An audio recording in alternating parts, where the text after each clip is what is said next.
اس stage پر اچھا بیان ہوا، تمام بزرگوں کا ذکر ہوا، قادریوں کی اس اسٹیج پر سلطان الہند کی منقبت پڑھی گئی۔ سلطان الہند خواجہ خواجگاں ہمارے ہیں،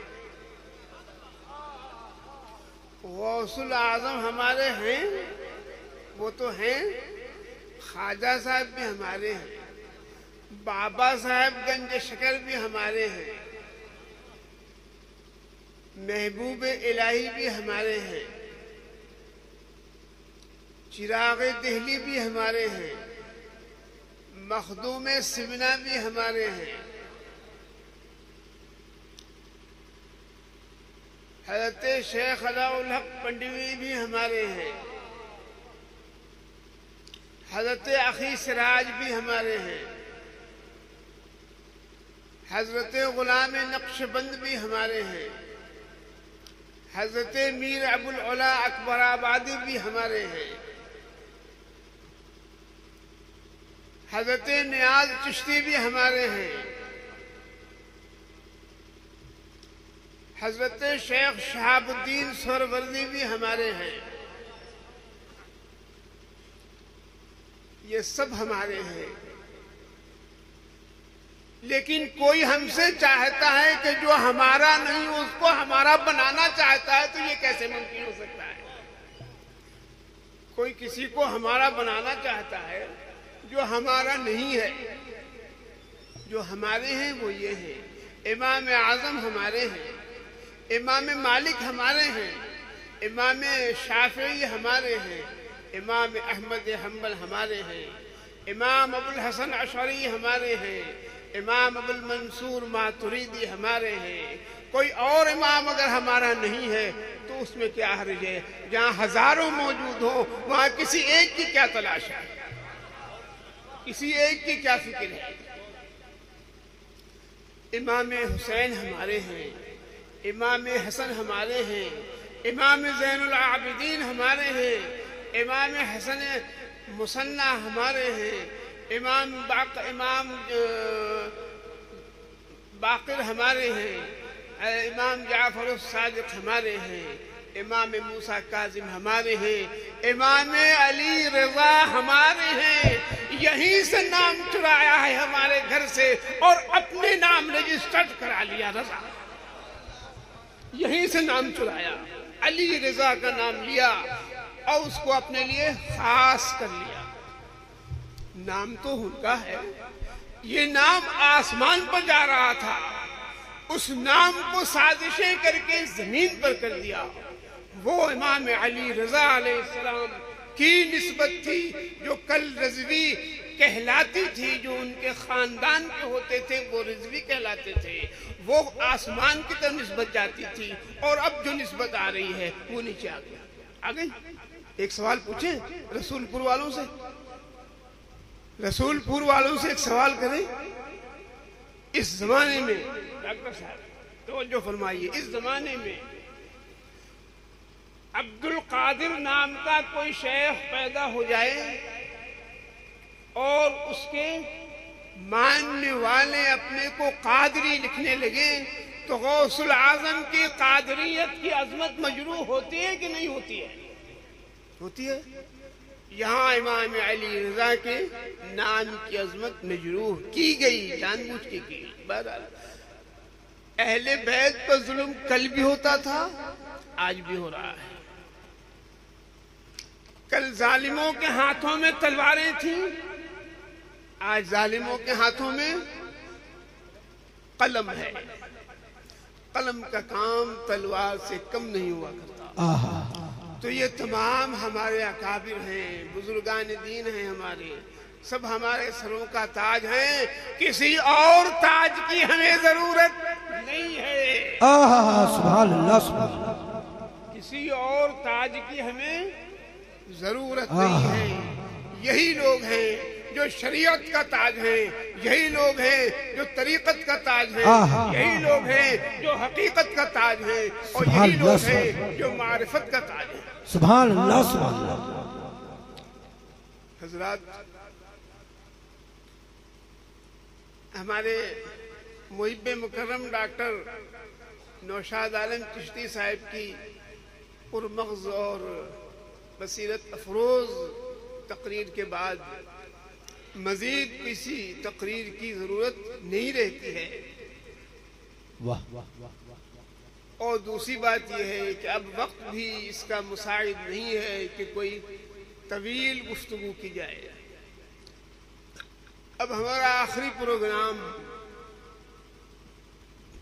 بارگاہ نبوی صلی اللہ علیہ وسلم وارواح نافدہ کی میں صلاۃ و سلام کا نذرانہ ہے۔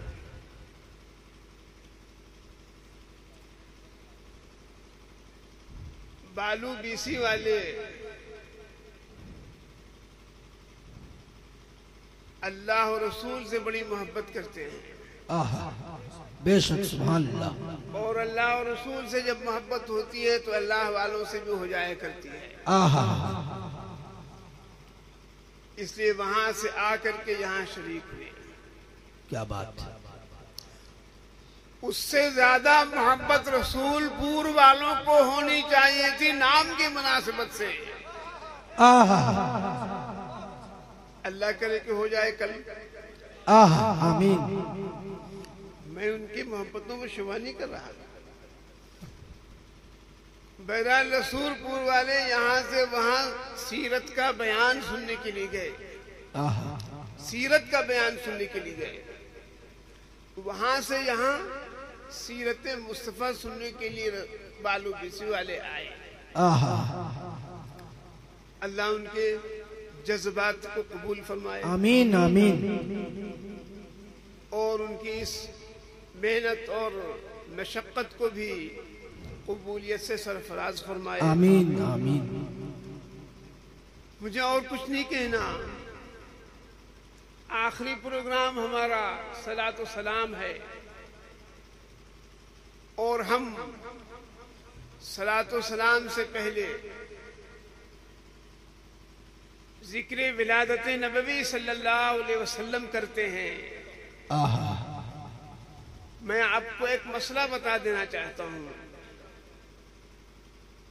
کہ کیوں کھڑے ہوتے ہیں سلام میں۔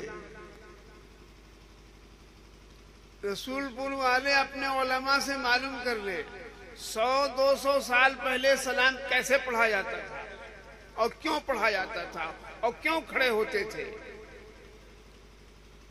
اصل چیز ہے قیام کرنا۔ رسول اللہ صلی اللہ علیہ وسلم کی ولادت شریفہ کا بیان خوشی کا سبب ہے، اور خوشی میں کھڑے ہو جانا رسول اللہ صلی اللہ علیہ وسلم کی ایک سنت ہے۔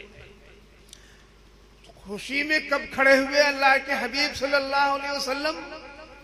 آج سب لوگ میلاد پڑھتے ہیں اور صرف سلام پڑھتے ہیں، صرف میلادی کے بعد نہیں، اب تو وہ فجر کے بعد بھی ہوتا ہے، جمعے کے بعد بھی ہوتا ہے، اور نکاح کے بعد بھی ہوتا ہے، اور معلوم ہوا کہ جنازے پر بھی ہوا کرتا ہے۔ لیکن یہ قیام آیا کہاں سے؟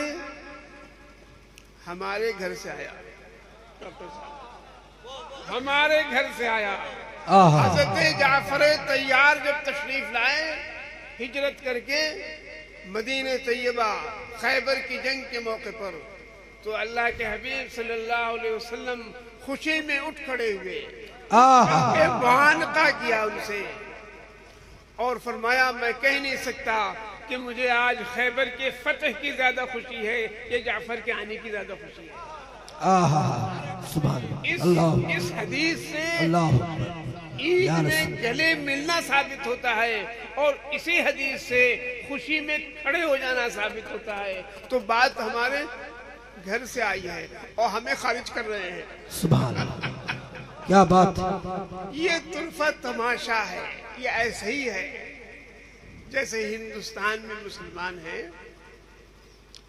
باہر سے آئے ملک کی تعمیر کی مکمل طور پر کچھ نہیں تھا یہاں، نہ پہننا آتا تھا، نہ کھانا آتا تھا لوگوں کو، نہ تہذیب تھی، نہ تمدن تھا، سب سکھایا یہاں پر، اور اب کہتے ہیں کہ تمہاری جگہ نہیں ہے یہ۔ تو تاریخ ایسے ہی بنتی رہتی ہے، لوگ ایک دوسرے کی چیزیں غصب کیا کرتے ہیں اور اپنی قرار دے کر کے اس کا اعلان کرتے ہیں۔ تو خوشی میں کھڑے ہونا، قیام کرنا، یہ میلاد میں کھڑے ہونے کی اصل ہے۔ اور اسی لیے جب میلاد شریف کی محفل میں سب سے آخر میں ولادت شریفہ کا ذکر ہوتا تھا اور سب لوگ کھڑے ہو جاتے تھے، کھڑے ہو کے پھر پڑھتے بھی تھے۔ اصل چیز قیام کرنا ہے، تو یہ قیام چلا آ رہا ہے سلف سے۔ اور رسول اللہ صلی اللہ علیہ وسلم کی ولادت، میلاد کا مطلب ہے آپ کب پیدا ہوئے، کہاں پیدا ہوئے، کس تاریخ کو پیدا ہوئے، اسی کو کہتے ہیں میلاد۔ عربی میں عیسیٰ علیہ السلام کی یوم پیدائش کو عربی میں میلاد کہتے ہیں۔ تو جب ہم یہ لکھا کرتے ہیں 6 فروری، جب ہم لکھیں گے 6 مارچ 2017، اس کے مطلب یہ ہوں گے کہ حضرت عیسیٰ علیہ السلام کی پیدائش کو 2017 سال ہوئے اور 2 مہینہ۔ یہ میلاد آج اس پر جو اعتراض میلاد پر ہے، جو اپنے کو اہل توحید میں زیادہ شمار کرتے ہیں، وہ جو اس پر اعتراض کرتے ہیں کھڑے ہونے اور سلام پڑھنے پر، تو یہ میلاد ڈیٹ آف برتھ، ہر آدمی کا ڈیٹ آف برتھ اس کے لیے آج کل ضروری ہو گیا ہے۔ بغیر ڈیٹ آف برتھ کے نہ آپ کی آئی ڈی بنے گی، نہ آپ کا آدھار کارڈ بنے گا، نہ آپ کا پاسپورٹ بنے گا، اور بغیر ڈیٹ آف برتھ کے آپ کی پینشن بھی اگر گڑبڑ ہوا تو پینشن بھی کھٹائی میں پڑ جائے گی۔ ہوتا ہے ایسا، یہ ایک حقیقت ہے۔ تو آج کل جتنے زچہ خانے قائم ہوئے ہیں، ہاسپٹل جہاں ڈلیوری ہوا کرتی ہے، وہاں ایک رجسٹر بھی ہوا کرتا ہے، جتنے بچے پیدا ہوتے ہیں سب کا ڈیٹ آف برتھ اس میں نام کے ساتھ لکھا رہتا ہے، ٹائم کے ساتھ لکھا رہتا ہے۔ تو اس رجسٹر کو آپ لوگوں کا میلاد نامہ کہہ سکتے ہیں، اور میلاد اسے کہتے ہیں۔ آئی بات سمجھیں؟ تو ہر آدمی ابھی اپنا میلاد نامہ جس میں اس کی پیدائش کا سال، پیدائش کی تاریخ اور دن لکھی ہوئی ہے، وہ اپنے اس جیب میں رکھتا ہے۔ کہاں رکھتا ہے؟ اس جیب میں رکھتا ہے، حفاظت سے رکھتا ہے، دل کے پاس رکھتا ہے۔ اپنی ولادت کا وہ ڈیٹ آف برتھ اپنے دل کے پاس حفاظت کے ساتھ رکھتا ہے ہر آدمی۔ تو ہر آدمی کے لیے اس کی پیدائش کا دن اہمیت رکھتا ہے۔ تو جس کی وجہ سے پوری کائنات بنائی گئی، اس کی پیدائش کا دن ساری کائنات کے لیے سعادت، ذکر کا اور فضیلت کا باعث ہے کہ انہی کے لیے پوری کائنات بنائی گئی ہے۔ تو ان کے ذکر ولادت سے ایک خوشی کا ہونا ایک فطری چیز ہے، ایک ایمان کا تقاضا ہے۔ سبحان اللہ، سبحان اللہ۔ اس لیے میلاد شریف سلام پڑھنے کے لیے ضروری ہے کہ پہلے آخر میں ذکر ولادت کر لیا جائے۔ بڑے بڑے جلسے ہوتے ہیں اور ذکر ولادت نہیں ہوتا ہے، بڑے بڑے جلسے ہوتے ہیں اور مولد شریف نہیں بیان کیا جاتا ہے، اس لیے کہ اس کو بہت معمولی چیز سمجھ لیا گیا ہے۔ سب سے اہم ترین چیز وہی ہے۔ سرکار دو جہاں صلی اللہ علیہ وسلم اس دنیا میں تشریف لائے۔